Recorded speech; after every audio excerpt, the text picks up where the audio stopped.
मैं कहता प्यार चाइना का माल है, इसकी कोई गारंटी नहीं है। प्यार चाइना का माल है, इसकी कोई गारंटी नहीं है। बाबू सोना को सुबह शाम आपने खाना खाया कि नहीं खाया, आप दिन भर सुबह शाम पूछ रहे हैं। बाबू को बुखार आ गया तो सोना को भी बुखार आ जाता है, ठीक है। अरे भाई ये मोटरसाइकिल से और स्कूटी से किसी कॉलेज के सामने खड़ा, तुम पैदल या साइकिल पे खड़े रहते थे। नया 9 दिन पुराना 100 दिन, और खांसी के लिए ग्लाइकोडिन पियो चाहे ना पियो, इस बात को समझ लो।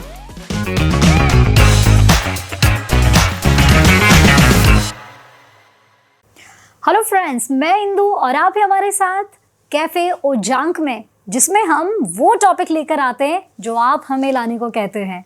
उन्हीं टॉपिक पे हम बात करते हैं जिन पर आप ओजांक सर के व्यू जानना चाहते हैं और उनसे बातचीत करना चाहते हैं। सर, सबसे पहले कैफे ओजांक में आपका स्वागत है। वाह, थैंक यू सो मच।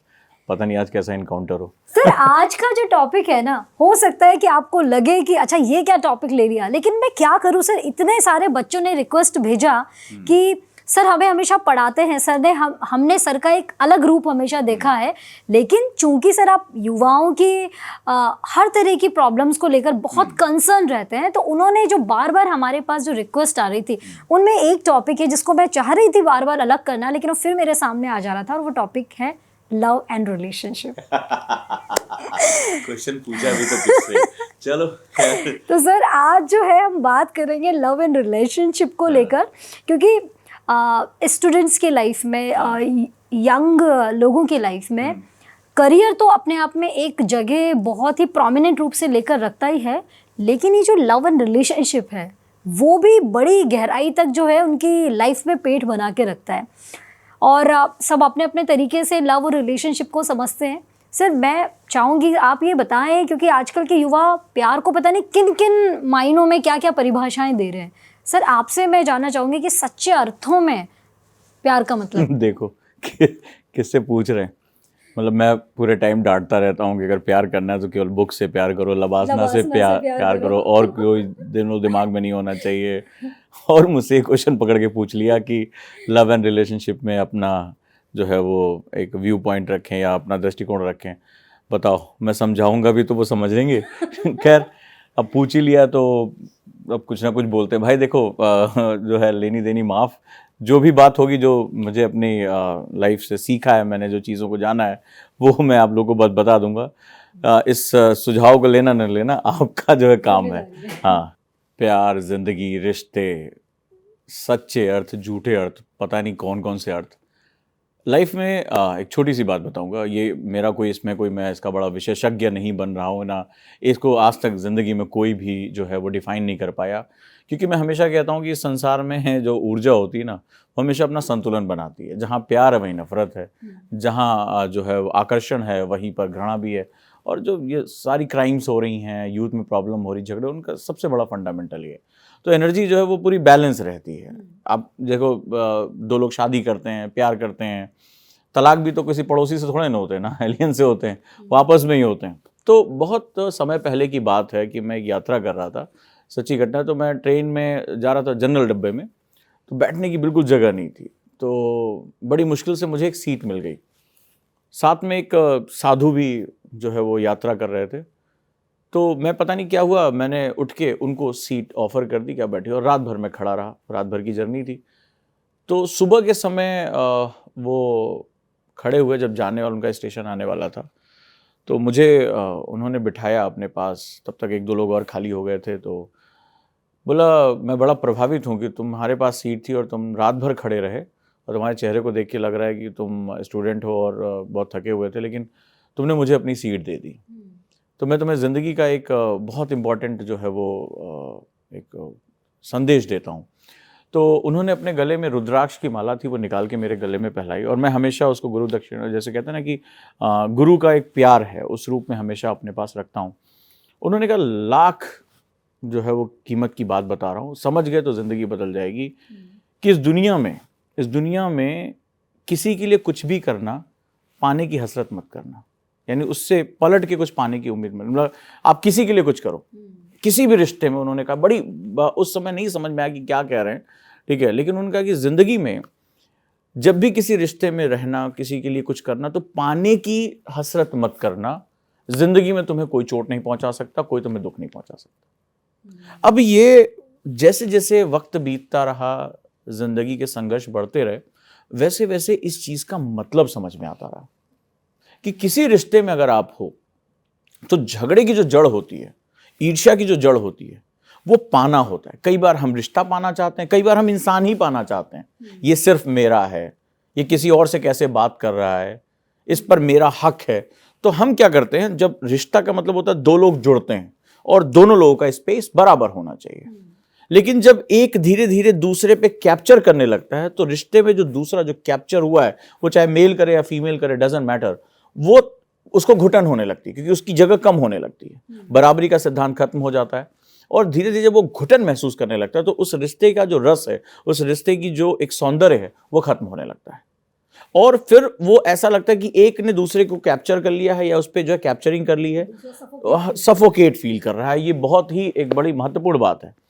तो जो कोई भी प्रेम है, रिश्ता है, जो भी चीज़ें हम करें, तो जब हम किसी रिश्ते में जाएं और हम बहुत एक्सेसिव ख्वाहिश करने लगते हैं कि ये सिर्फ हमेशा मेरे से बात करे, ये मेरा है, ये फलाना चीज़ें, इस तरह की बहुत ढेर सारी आजकल सोशल मीडिया पे चीज़ें चलती रहती हैं, ठीक है। तो वहाँ से क्या होता है कि हम रिश्ते की जो खास बात है, उसका जो एक तत्व हम उसको ख़त्म कर देते हैं। तो एक छोटा सा फंडा है कि किसी भी रिलेशनशिप में जाओ, आप जब किसी के लिए कुछ करो तो उससे कुछ पाने की कोई उम्मीद ना करो। ये समझो कि मेरा काम था, मेरा धर्म था, मेरी इच्छा थी, मैंने किया, उसको गिनाओ नहीं। अरे उस दिन मैंने तुम्हारे लिए खाना बनाया, उस दिन मैंने तुम्हारे लिए कपड़े खरीदे, मैंने तुम्हारे लिए शॉपिंग की। जिस दिन तुमने कह दिया, रिश्ता उसी दिन सूखना शुरू हो जाएगा। और जब पौधे से नमी सूख जाती है तो पौधा सूख जाता है, रिश्ता भी ऐसे सूख जाएगा। ये तो लेन देन का बिजनेस तो है, लेन देन का बात हो जाती है। ये सर आपने जो बोला कि कैप्चरिंग वाली जो फीलिंग है वो प्यार में या लव में आने लगती है और ओवर एक्सपेक्टेशन होने लगती है, तो ये कैप्चरिंग वाली फीलिंग आने क्यों लगती है? कोई इंसान क्यों चाहता है कि वो दूसरे इंसान को कैप्चर करे और तभी उसको लगेगा कि हाँ ये उसका लव है? देखो क्या होता है ना, रिश्तों को जब हम सही मामले में समझे, जैसे मैं अक्सर क्लास में भी कहता हूँ कि मैं प्यार में बिलीव नहीं करता। बोले अरे क्या बात करें, प्यार में बिलीव, पूरा संसार प्यार से चलता है। मैं कहता हूँ प्यार चाइना का माल है, इसकी कोई गारंटी नहीं है। प्यार चाइना का माल है, इसकी कोई गारंटी नहीं है। चले तो चांद तक, फर्स्ट नहीं ईयर, तो चांद। हाँ वही बात है, सिंपल। जब भाई फर्स्ट ईयर में ये तुम्हारा प्यार था, जीने मरने के बाद तो फाइनल ईयर में कोई और प्यार हो गया। तो प्यार चाइना का माल है। एक्चुअली में जो चीज़ चलती है उसके बारे में हम ध्यान नहीं देते, वो होती केयर। देखिए आपने किसी से प्यार किया और कुछ समय बाद आपने देखा उसके साथ झगड़ा हो गया, ब्रेकअप हो गया, नए नए शब्द आ जाते हैं, ठीक है, ब्रेकअप हो गया। लेकिन जब आप किसी की केयर करते, जैसे माँ बाप, तो माँ बाप ने कभी कहा आज से हमारा तुम्हारा ब्रेकअप? कभी नहीं। आप उनसे बात करें ना करें, सुबह शाम फोन बिजी है, बाबू सोना करें, बाबू सोना को सुबह शाम, तो आपने खाना खाया कि नहीं खाया, आप दिन भर सुबह शाम पूछ रहे हैं। लेकिन माँ बाप को कभी नहीं पूछा माँ तुमने खाना खाया, माँ तुम्हें बुखार है कि नहीं। बाबू को बुखार आ गया तो सोना को भी बुखार आ जाता है, ठीक है। लेकिन माँ बाप उसके बावजूद भी आपकी केयर करते हैं, कभी नाराज नहीं। इंसान की जिंदगी में जो, अगर आप किसी कहेंगे कोई चीज टिकाऊ है तो वो है केयर। ये जो मैंने अपनी लाइफ से सीखा है, केयर। केयर का मतलब होता है परवाह करना। केयर का मतलब होता है कि मैं हूं, इस बात की गारंटी देना, मैं हूं। ये बहुत, एक इंसान की जिंदगी में ये शब्द बहुत महत्वपूर्ण होता है। जब आप कभी अकेले हों, तो जब इस पूरी भीड़ में पलट के आप देखें तो वो मैं हूं कहने वाला शख्स आपके साथ है, वही रियलिटी में आपका है। तो इस चीज तक पहुंचने का, मैं हूं, जब मैं बहुत उदास हूं, मुझे कोई गाइडेंस चाहिए, तो कोई कंधा है या कोई हाथ है, मैं हूं, ये मौजूदगी महसूस कराने वाला ही जो व्यक्ति होता है, वही जिंदगी में, चाहे वो आपका प्यार हो, चाहे वो आपका साथी हो, चाहे आपका मार्गदर्शक हो, ये कोई भी हो सकता है। तो जो, अगर किसी भी रिलेशनशिप को अगर आपको बहुत लंबा लेके चलना है तो प्यार से ज़्यादा केयर को महत्व देना शुरू करो। क्योंकि प्यार, मैंने कहा ना, चाइना का माल है, इसकी कोई गारंटी नहीं है।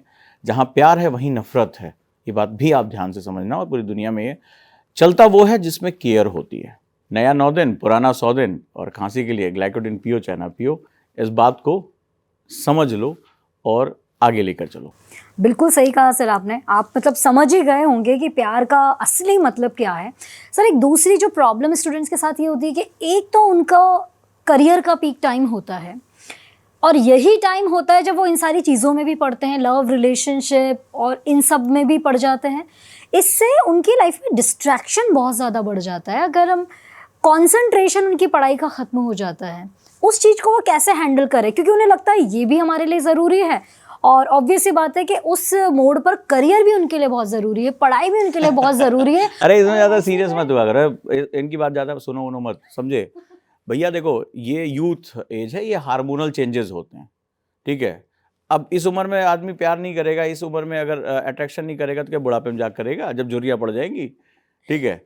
और इसी उम्र में जो है वो करियर बनाने का, देखो सिंपल सा फंडा है ना लाइफ में। जो ऊपर वाले ने जब अपॉर्चुनिटी देता है तो वो एक्चुअली थाली में सजा के नहीं देता है। लाइफ को थोड़ा समझो, जीवन को समझो कि जिंदगी में यही उम्र है जब तुम कुछ भी हासिल कर सकते हो। एवरेस्ट पे चढ़ना हो इसी उम्र में चढ़ सकते हो, कुछ बड़ी चीज हासिल करनी है, बड़ा करियर बनाना है, कुछ भी तय करना है, इसी उम्र में कर सकते हो। लेकिन ऊपर वाला कहता है कि बेटा ऐसा है ना कि हमारी जिंदगी जो रास्ता है ना वो सीधा सीधा नहीं है। क्योंकि वो जो क्या होता है, जब किसी स्कूल में जाते हो तो आप पढ़ते हो ना, एग्जाम देते हो, तो ये जो पूरी जिंदगी है ना ये ऊपर वाले का स्कूल है। तो वो कैसे चेक करेगा कि कौन सा स्टूडेंट अच्छा है कौन सा नहीं अच्छा है? वो डिस्ट्रैक्शन, वो एग्जाम लेता है भाई। तो ये जो तुम्हारे सामने चीजें आती वो एग्जाम है। अब इसमें क्या होता है कि दिमाग है, 86,000 थॉट्स आते हैं पर डे 24 घंटे में यार, वो आते हैं, या ये उसका काम है, उसका तो वो अपना काम कर रहा है बेचारा। लेकिन एक्चुअली में क्या होता है कि इसी समय ऊपर वाला जो है वो कहता है कि देखो सामने अपॉर्चुनिटी है, सामने तुम्हारा करियर है, और ये रहा तुम्हारा जो है डिस्ट्रैक्शन। तो और हार्मोन्स भी इस समय ऐसे जो है चेंज होते हैं। ये बायोलॉजिकल, इसमें कोई शर्म वाली बात नहीं है यार, इसमें कोई घबराने वाली बात नहीं है। कोई तुम्हें बहुत ज्ञान करे, अरे ऐसे ऐसे रहो, वैसे ब्रह्मचर्य का पालन करो, फलाना करो, एक कान से सुनो दूसरे कान से निकाल के फेंक दो, बिकॉज ये बायोलॉजिकल चेंजेस हो रहे हैं। एक्सेप्ट इट यार, एक्सेप्ट इट। इस समय नहीं तो क्या, जब तुम 80 साल के हो जाओगे, जब चलना फिरना मुश्किल हो जाएगा, तब तुम्हारे अंदर ये ख्याल आएंगे। नहीं, इसको एक्सेप्ट करो कि ये यूथ की एक प्रॉब्लम नहीं। वाई भैया इसको प्रॉब्लम हम क्यों कह रहे हैं? ये हमारा सत्य है, ईश्वर ने हमें दिया है, नेचर ने हमें दिया है। Accept it. किसी चीज को जब हम स्वीकार कर लेते हैं ना तो हमें उसके साथ जीना बहुत आसान हो जाता है। हम बार बार इसको समस्या चारों तरफ, अरे समस्या, ये यूथ ऐसा कर रहा है, ये ऐसी गंदी सोच है, अरे कुछ नहीं यार, ये इस एज का फैक्टर है जो नेचर ने हमें दिया। एक्सेप्ट इट यार, और बिल्कुल परेशान ना हो। लेकिन हाँ, अब मजेदार बात है कि इसी समय तुम्हें अपनी जिंदगी का मकसद चुनना होगा। मकसद के लिए थोड़ा सा तुम्हें जिंदगी को देखना होगा। तुम्हें यह समझना पड़ेगा कि ऊपर बैठा हुआ हेडमास्टर, ये सारा जो जिंदगी में नाटक चल रहा है ये है उसका स्कूल, और ये है सिलेबस। जिंदगी क्या है? सिलेबस है। और जिंदगी में कुछ लोग, जैसे एग्जाम होता है तो कुछ लोग फेल हो जाते हैं, उसी क्लास में रह जाते हैं, कुछ लोग पास हो जाते हैं, अगली क्लास में चले जाते हैं, कुछ गोल्ड मेडलिस्ट हो जाते हैं। तो वो क्या काम करता है कि सिचुएशन डाल देता है। जैसे तुम कॉलेज की तरफ जा रहे हो, कोई सुंदर सा चेहरा दिखाई पड़ गया तुम्हें, अब इधर तुम्हारे हाथ में आज सुबह कसम खाए थे कि आज हम जो है वो पूरी आज ये किताब खत्म करेंगे। उधर जो है वो एक गाना चल रहा है, किताबें बहुत सी पढ़ी होंगी तुमने, कभी कोई चेहरा तुमने पढ़ा है। अब तुम्हारा दिमाग उधर चेहरा पढ़ने पर लग गया है, किताब तुम्हारी रह गई, बहुत हो गया बवाल इसमें। तो एक्चुअली वो चॉइस तुम्हें देता है और दोनों सब तुम्हारे अंदर चल रहा है। तो एक्चुअली वो एग्जाम तो लेगा ना, ऊपर वाला एग्जाम लेगा। तो अगर एग्जाम क्रॉस कर गए, मतलब तुम सोचे थे आज किताब पढ़ेंगे, आज जाके ये चैप्टर पूरा करना है, तो एग्जाम पास। पता चला रात भर वो किताबें पढ़ने के बजाय वो चेहरा ही दिमाग, हाँ, वो अपना वो जो भी काम करना है वो करो। तो आपको क्या था, उसके आप जाल में फंस गए। जिंदगी को देखना शुरू कर दो और किसी चीज पे शर्म मत महसूस करो कि ये मेरे दिमाग में थॉट आ गया तो गलत है, ये पाप है, ये सब फालतू की बातें हैं। इट्स नेचर, एक्सेप्टेड कि ये सब होता है। अब नहीं होगा तो कब होगा भाई? ठीक है, अब नहीं होगा तो कब होगा? तो सिंपल सा फंडा है कि आप इसको एक्सेप्ट करो, इसमें कोई सिन नहीं है, कोई पाप नहीं है। बस ये है कि अपनी जिंदगी को देखो कि जब हम ब्रॉडर पर्सपेक्टिव में लाइफ को देखते हैं कि अगर मैंने ये अपना गोल हासिल कर लिया तो मुझे ये बाकी चीजें अपने आप मिल जाएंगी, ठीक है। और किसी भी चीज को, गोल को कैसे समझेंगे साहब? मान लो जैसे नहीं होता कि मैं उसको बड़ा प्यार करता हूँ, अभी मैं नहीं कुछ कर पाया तो उसकी शादी कहीं और हो जाएगी, तो वो दर्द भरे गाने भी सुनने पड़ेंगे। भाई है तो मार्केट में देखो जो ये बेवफाओं वाले गाने हैं, दर्द वाले गाने, अच्छे खासे इनकी जो है वो रेटिंग आती है। बट सवाल वो नहीं है, सवाल है कि लाइफ को कैसे देखा जाए। तो अपनी स्ट्रिंग को पकड़ लो। हम क्या होता है ना कि हम निर्वात में नहीं है, हम एक खूंटे से बंधे होते हैं, ठीक है। वो खूंटा, और हमें जो इस मृत्यु लोक का खूंटा है ना, वो हमारे माता पिता हैं, वो हमारा परिवार है। तो हमारा जो खूंटा है वो हमारे माता पिता, हमारा परिवार, हमारा राष्ट्र है जो हम देख सकते हैं, हमारा देश है।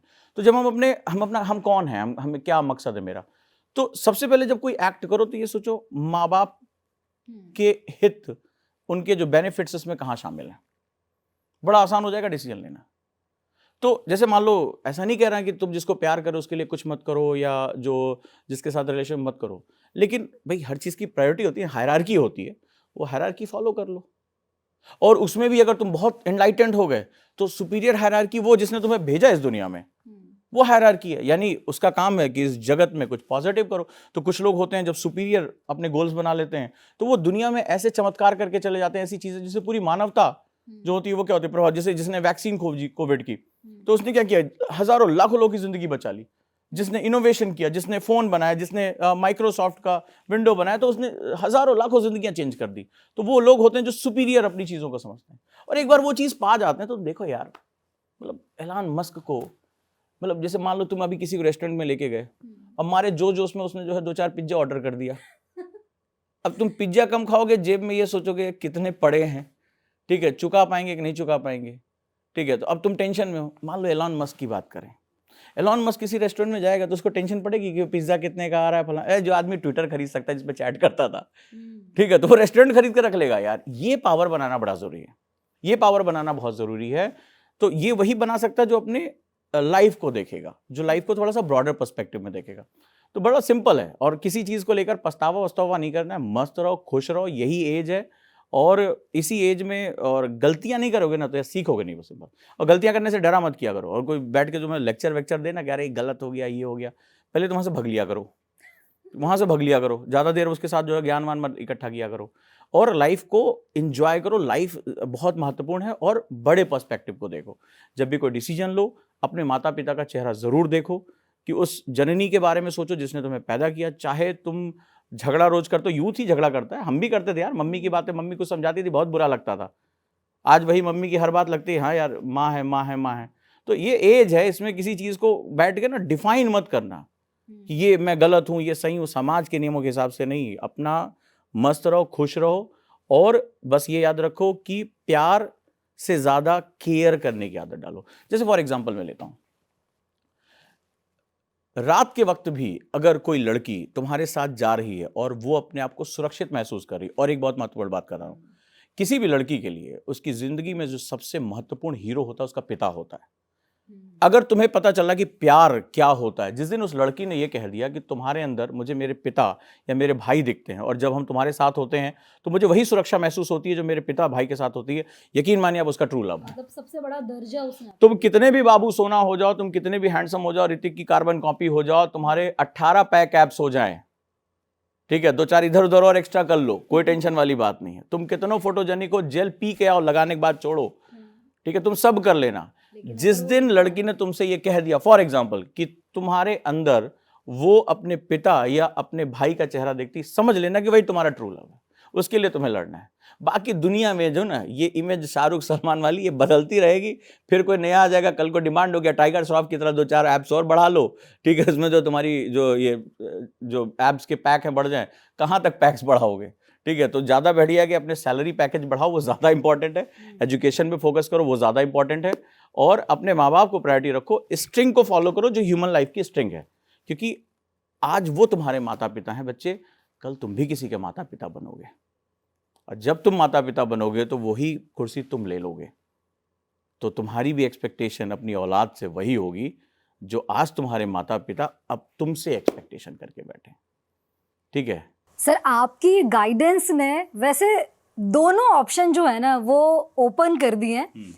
पहली चीज कि हाँ ये है, ये हमें मानना पड़ेगा कि ट्रुथ है तो इसे एक्सेप्ट करना है। दूसरी चीज ऑब्वियसली लाइफ में जो हमारे मकसद है, जो हमारे पेरेंट्स हैं, उनको हमें सबसे पहले तवज्जो देनी है, और प्यार का जो तरीका है वो असली केयर के अंदर छुपा हुआ है। लेकिन बावजूद ऐसा है कि बहुत सारे जो स्टूडेंट्स हैं जिनके रिलेशनशिप्स हैं और वो उसमें हैं भी, और उसमें अगर कुछ भी चीज़ उनके बीच में कुछ कहा सुनी हो जाती है या मिसअंडरस्टैंडिंग हो जाती है, या एक छोटी छोटी चीज़ उनको बहुत ज़्यादा इम्पैक्ट उन पे करने लगती है और वो उसको लेके सोच के बैठे रहते हैं। मान लीजिए बाबू सोना से छोटा सा झगड़ा हो गया, अब वो उसी चीज़ को सोचते सोचते उन्होंने पूरा 1 दिन बिता दिया, 2 दिन बिता दिया, जो कि आपने कहा कि अगर उसी समय को हम सही जगह लगाएं तो हम भी अगले आने वाले टाइम में इन्हीं में से कोई इलोन मस्क बन सकता है, बच्चों में से हम में से कोई इलोन मस्क बन सकता है। तो ऐसे में उस चीज़ को वो कैसे हैंडल करे, कैसे बचे इस चीज़ से? देखो ये सिंपल सा फंडा है कि आज या फिर हमारे अगर वो परिवारों का relationship जो में है है तो उसे परिवारों का handle हिसाब कैसे किताब जो टूट रहा है ना, तो अभी क्या ये एज, आजकल तो सोशल मीडिया वो कौन सा तुम लोग वर्ड यूज करते हैं, निब्बा निब्बी यार, ठीक है। तो मान लो बहुत सी चीजें चलती हैं, ठीक है, तमाम सोशल मीडिया पे ट्रॉल्स ये सब चलता रहता है। फॉर एग्जाम्पल मैं ले रहा हूँ, तो क्या होता है ये एज जो होती है ना वो इतनी समझदार नहीं होती, मतलब हम हर चीज एक ही ऐसे एक्सपेक्टेशन कैसे कर लें। तो एनर्जी है, ऊर्जा है, उमंग है, लेकिन वो कहते हैं जोश है होश नहीं है। तो इस समय ना हमारे परिवारों में ऐसा माहौल होना चाहिए जब हम इन विषयों पे खुलकर बातचीत कर सकें। देखो सिर्फ यूथ को दोष देने से काम नहीं चलेगा। सर इसीलिए हम ये हम टॉपिक बड़ा लेकर बड़ा आए बड़ा हैं। अजीबो गरीब सी इस समय ना हम बड़ी पैराडॉक्सियल लाइफ में जी रहे हैं, मतलब बड़ा विरोधाभास है। आज सबके पास मोबाइल है, तमाम सोशल मीडिया, तुमने देखा होगा 12 साल की बच्चियां सिंदूर लगाए घूम रही हैं, तमाम इस तरह का फैशन चल रहा है कि मतलब यहाँ तक मैंने देखा है कि किसी की गर्लफ्रेंड या बॉयफ्रेंड ना हो तो वो समाज से बहिष्कृत है, बड़ा अजीबोगरीब। तो समाज में जो परिवर्तन हो रहा है, परिवारों को भी वो परिवर्तन समझना पड़ेगा। हमें अपने बच्चों के साथ बैठकर बात करनी होगी और हमें इन चीज़ों के मायने समझाने होंगे, क्योंकि क्या होता है कि कहीं ना कहीं वो अकेलापन जो है वो उसको किसी रिलेशनशिप की तरफ जो लेके जाता है। इस बात को समझना, मतलब इस ब्रह्मांड में कोई भी अणु निर्वात में नहीं रह सकता, कोई भी परमाणु निर्वात में नहीं हो सकता, फ्री रेडिकल्स नहीं होते, ये प्रकृति हमें सिखाया है।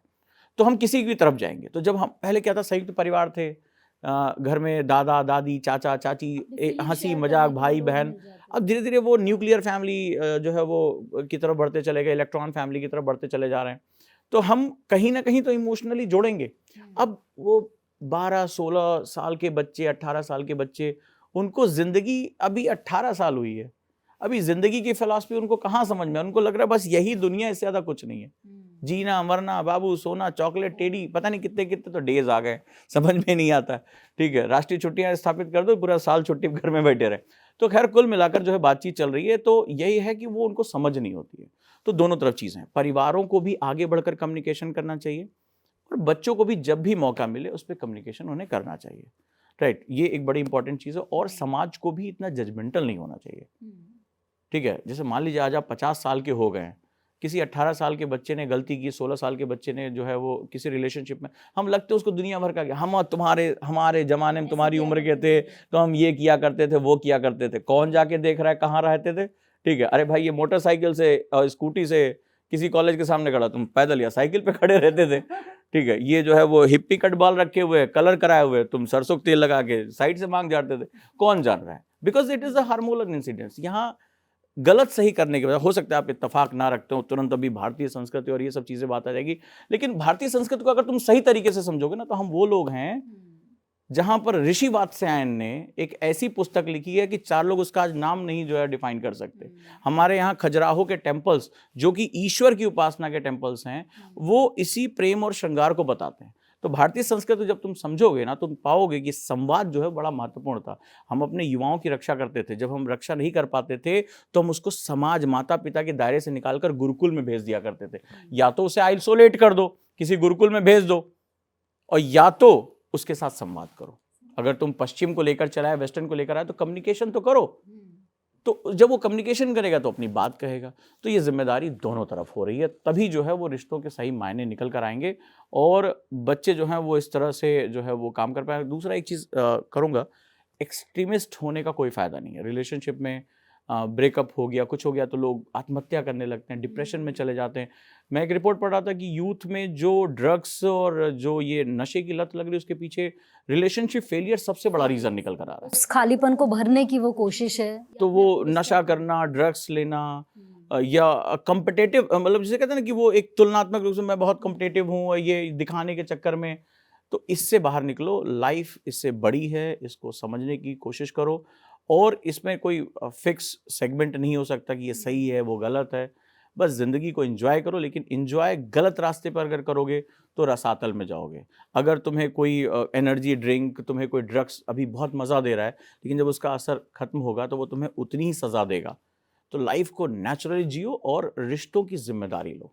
जो सबसे बड़ी दिक्कत आ रही है, आज का यूथ अपने रिलेशनशिप की जिम्मेदारी नहीं ले रहा है। तो समझ ही गए होंगे आप कि किस तरीके से आपको अपनी लाइफ में लव एंड रिलेशनशिप और बाकी सब अपने करियर और अपनी ज़िंदगी को देखने का एक सही नज़रिया चाहिए।